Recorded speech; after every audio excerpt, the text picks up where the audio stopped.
ناظرین، چوتھا کلمہ جسے کلمہ توحید کہا جاتا ہے، اکثر مسلمانوں کو یہ یاد ہوتا ہے۔ آج میں آپ کے سامنے حدیث پاک کی روشنی میں اس کلمے کو پڑھنے کی کچھ ایسی نایاب فضیلتوں کے بارے میں بیان کرنے والا ہوں جن کو سننے کے بعد انشاءاللہ آپ کا ایمان تازہ ہو جائے گا۔ السلام علیکم ورحمۃ اللہ وبرکاتہ۔ میں محمد مسلم رضا حشمتی، آپ دیکھ رہے ہیں عسکری چمن۔ سب سے پہلے میں آپ کو وہ کلمہ پڑھ کر بتاتا ہوں، اس کا ترجمہ بتاتا ہوں، کیونکہ بار بار حدیث پاک میں اسی کلمے کے بارے میں آئے گا تو پھر آپ کنفیوز نہ ہوں۔ پہلے وہ کلمہ سن لیجئے، پورا کلمہ نہیں پڑھنا ہے، بس تھوڑا سا اس کے الفاظ ہے وہ پڑھنا ہے۔ بسم اللہ الرحمن الرحیم۔ لا الہ الا اللہ وحدہ لا شریک لہ لہ الملک ولہ الحمد وہو علی کل شیء قدیر۔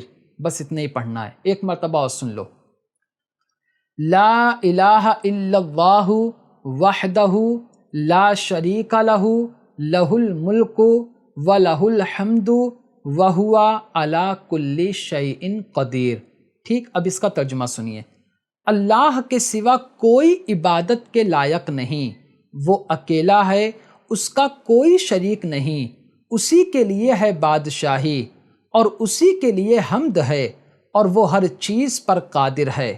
یہ اس کا ترجمہ ہے۔ ٹھیک ہے، آپ چوتھا کلمہ انٹرنیٹ پہ لکھنا، چوتھا کلمہ، تو اس میں جو پورا آئے گا اس میں سے یہ الفاظ آپ کو پڑھنا ہے۔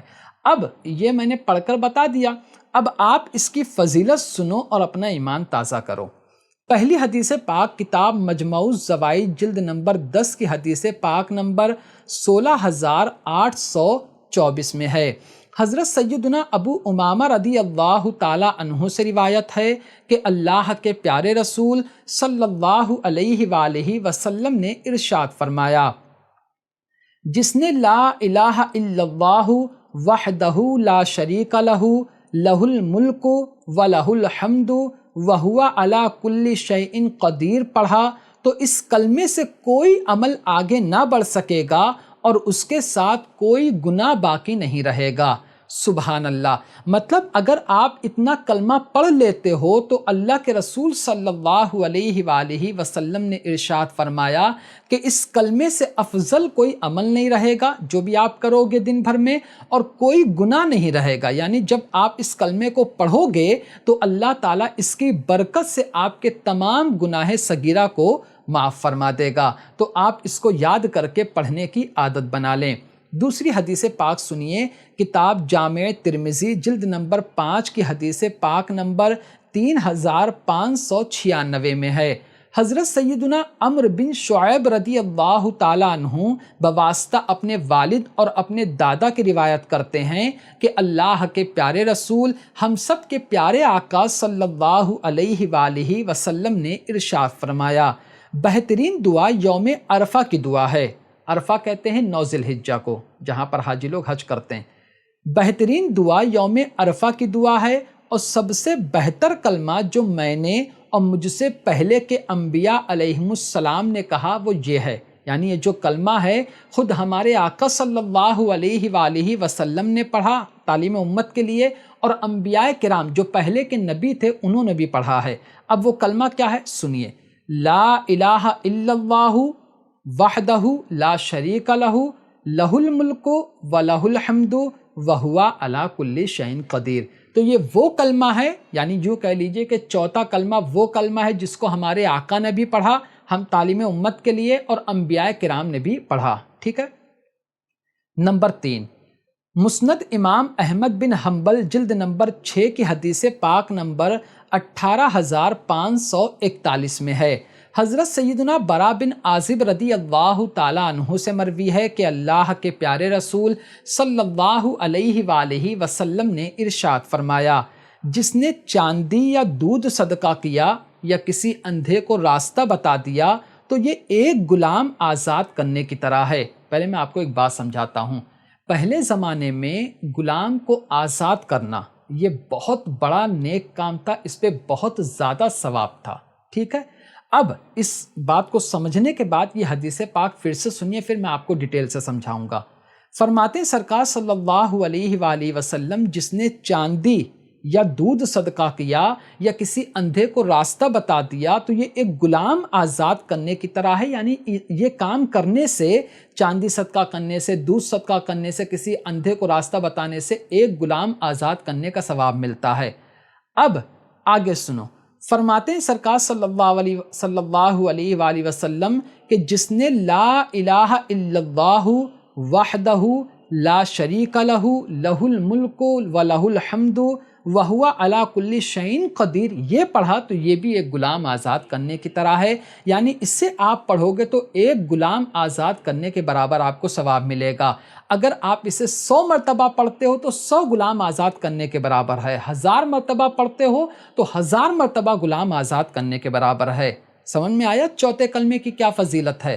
اب میں آپ کے سامنے ایک اور چیز پیش کرتا ہوں، اس کو سنیے اور پھر آپ انشاءاللہ کمنٹ میں سبحان اللہ ضرور لکھیں گے. دیکھو آپ اتنی پیاری پیاری حدیث پاک سنتے ہو تو سبحان اللہ، ماشاء اللہ، الحمدللہ کمنٹ میں ضرور لکھا کرو. حدیث پاک سنیے، بخاری شریف جلد نمبر 2 کی حدیث پاک نمبر 3293 میں ہے.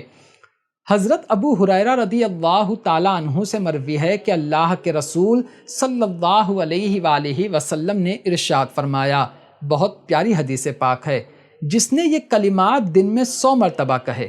کون سے؟ وہی کلمات جو میں نے آپ کو پڑھ کر بتائے، لا الہ الا اللہ وحدہ لا شریک لہ لہ الملک ولہ الحمد وہو علی کل شیء قدیر. تو میرے آقا صلی اللہ علیہ وآلہ وسلم نے ارشاد فرمایا، جس نے یہ کلمات دن میں 100 مرتبہ کہے تو اس کا یہ عمل 10 غلام آزاد کرنے کے برابر ہوگا اور اس کے نامہ اعمال میں 100 نیکیاں لکھی جائیں گی، اس کے 100 گناہ معاف کر دیے جائیں گے.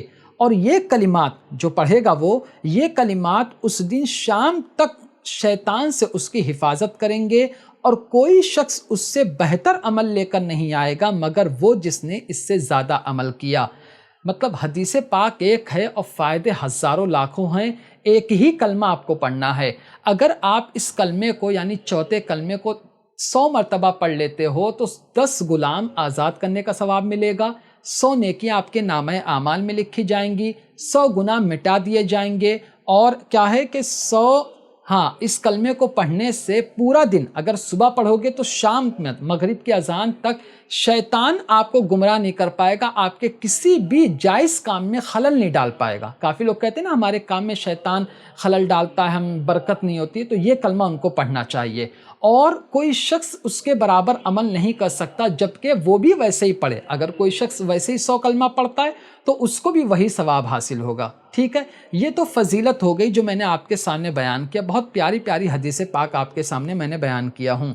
اب بہار شریعت حصہ 3 میں اسی کے متعلق ایک مسئلہ فرماتے ہیں کہ عصر کی نماز اور فجر کی نماز کے بعد پاؤں بدلے بغیر، یعنی آپ نے سلام پھیرا السلام علیکم ورحمۃ اللہ، السلام علیکم ورحمۃ اللہ، تو آپ کو پاؤں نہیں بدلنا ہے. جیسے آپ بیٹھے تھے تشہد میں اتحیات میں بالکل ویسے ہی بیٹھے رہنا ہے. اور پھر آپ کو لا الہ الا اللہ وحدہ لا شریک لہ لہ الملک ولہ الحمد بیدہ الخیر یحیی و یمیت وہو علی کل شیء قدیر اگر آپ 10 مرتبہ پڑھتے ہیں تو اس سے بھی آپ کو بہت زیادہ فائدے حاصل ہوں گے. تھوڑا سا وقت لگے گا 10 بار پڑھنے میں. ٹھیک ہے، تو مطلب چوتھے کلمے کی اپنے آپ میں بہت زیادہ فضیلت ہے. اب آپ کو پتہ چل گیا ہوگا کہ چوتھے کلمے کی کیا فضیلت ہے حدیث پاک کی روشنی میں. ویڈیو پسند آیا ہو تو کمنٹ میں ضرور سبحان اللہ ماشاءاللہ لکھیے. اپنے دوستوں کے ساتھ اس ویڈیو کو پہنچائیے. تو آج کی ویڈیو میں صرف اتنا ہی. السلام علیکم.